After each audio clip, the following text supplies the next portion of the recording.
Here's Howard. Howard, pass nearly taken away by Copeland. Loose ball on the floor. Good job there, diving after the loose change.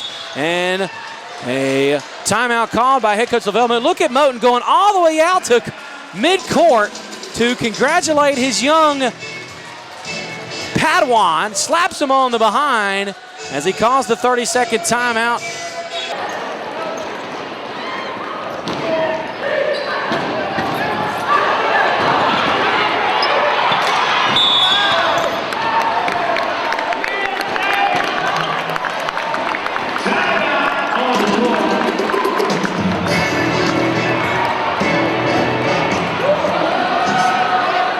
Coach Moton has challenged his squad. Here's Moody trying to dribble in the lane, lost it, but it bounced back off of Lynn, back to Moody, so he got a reprieve there. Here's KJ, little wraparound pass to Copeland. He'll put it up off the right glass.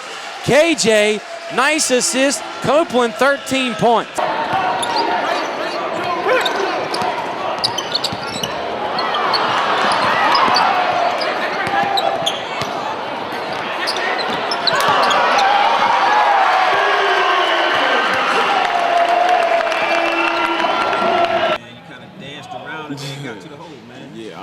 I played soccer for like 10 years, so that's where I got my footwork from.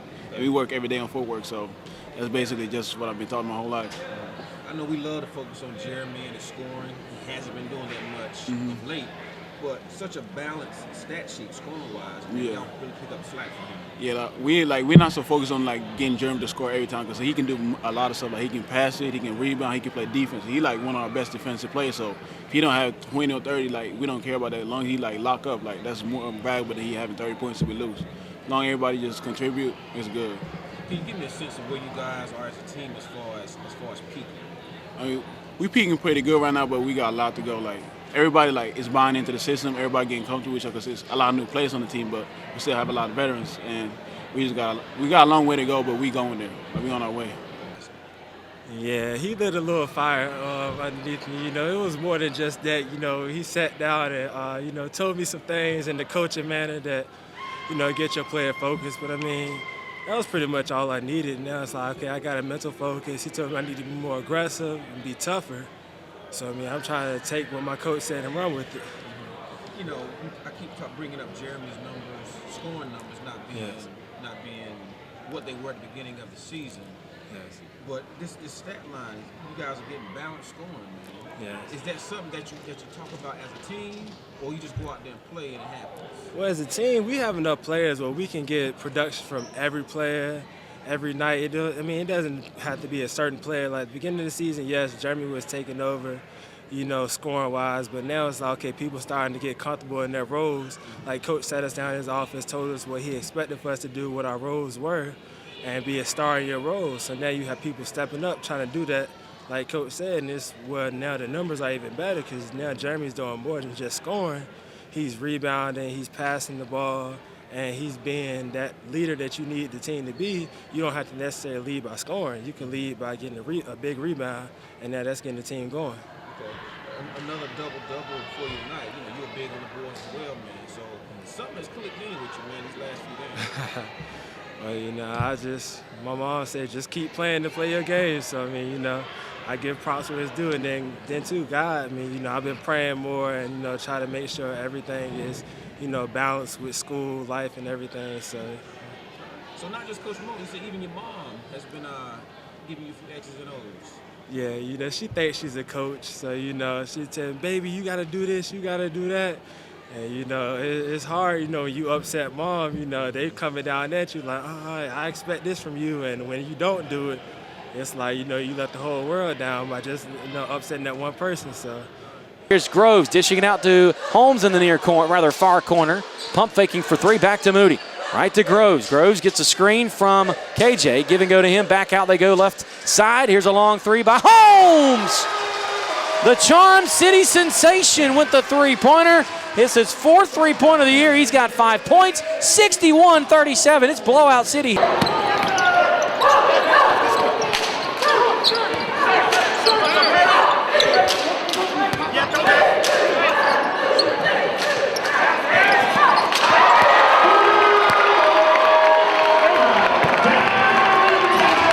Here in the second half, 7:13 to go.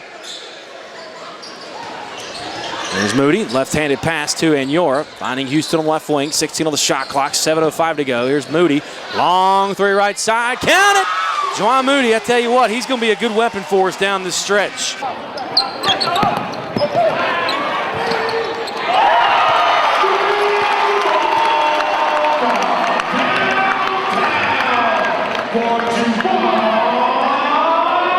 Howard blocked off the backboard by Parks. 3-on-1 in transition. Here's Moody to Houston. Houston will lay it in. Came close to a dunk.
Electrifying the crowd, man.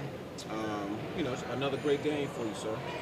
You know, I'm just doing my job. I mean, it may come off a little flashy or, you know, electrifying to y'all, but that's what I do to help my team get energized and, you know, go out there and play hard.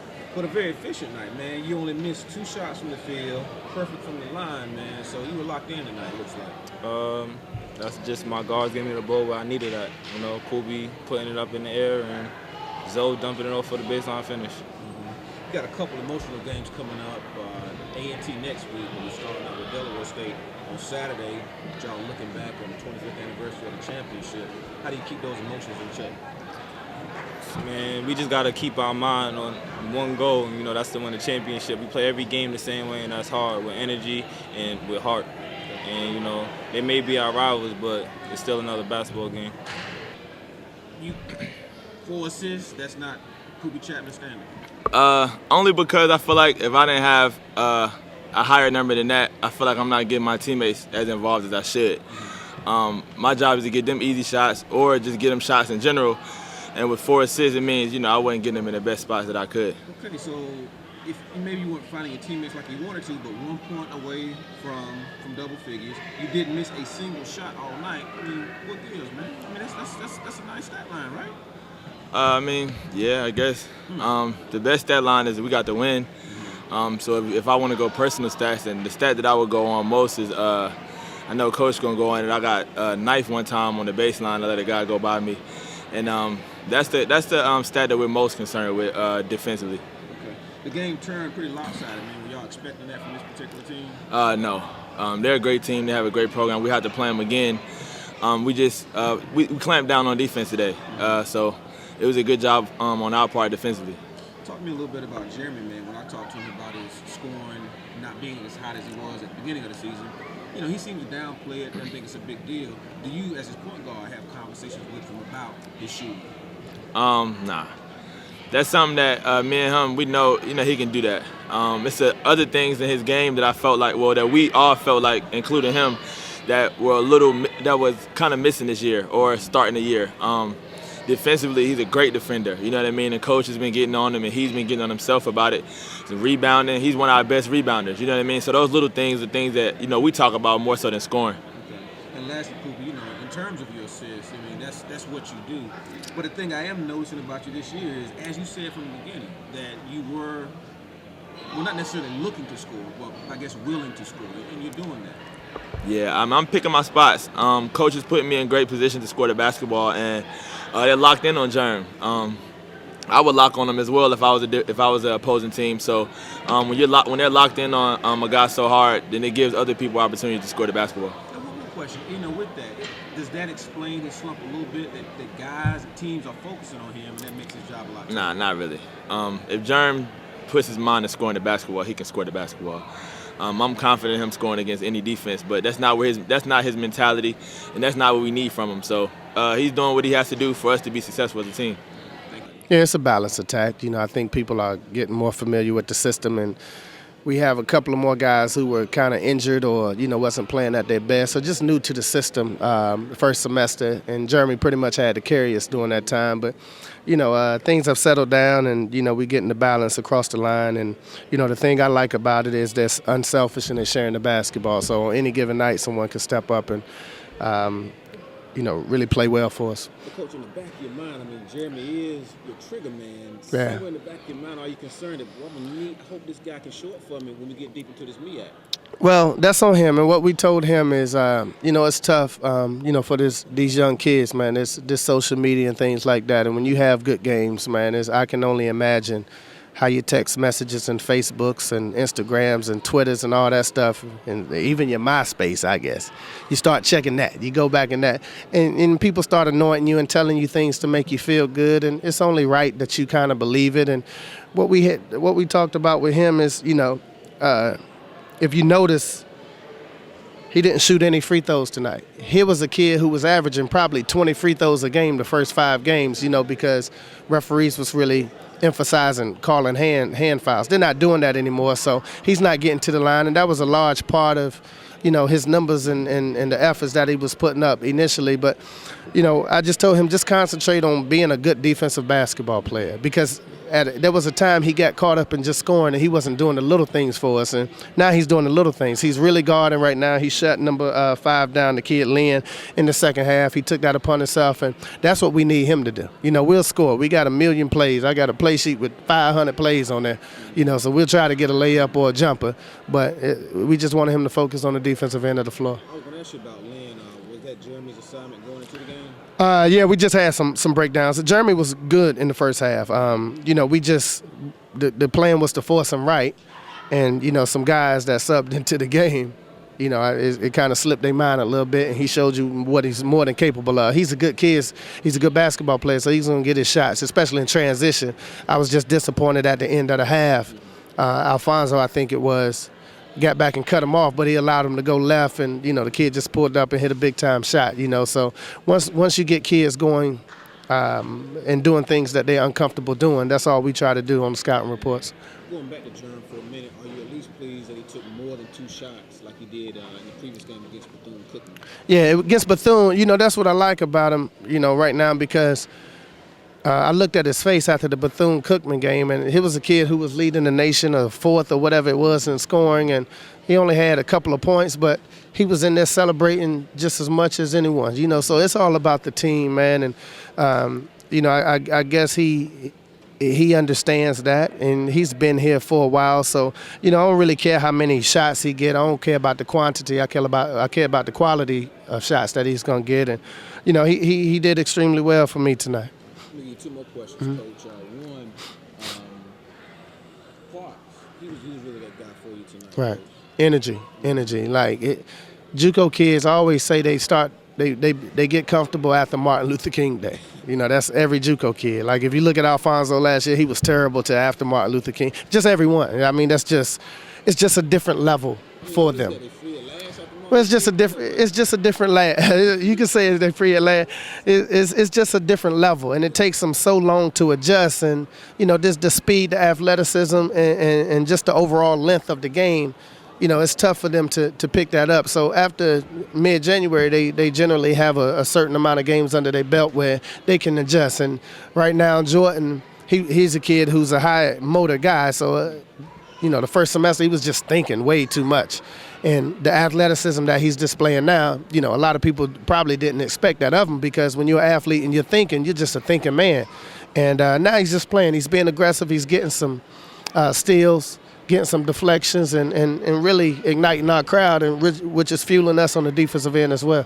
With the national championship team, our guys can't get caught up in that because we ain't won a national championship. You know what I'm saying? So that's their thing coming back, and it's the 25th anniversary of that, and we'll see them, we'll hug them, we'll salute them, but we'll come out focused on winning the MEAC basketball game.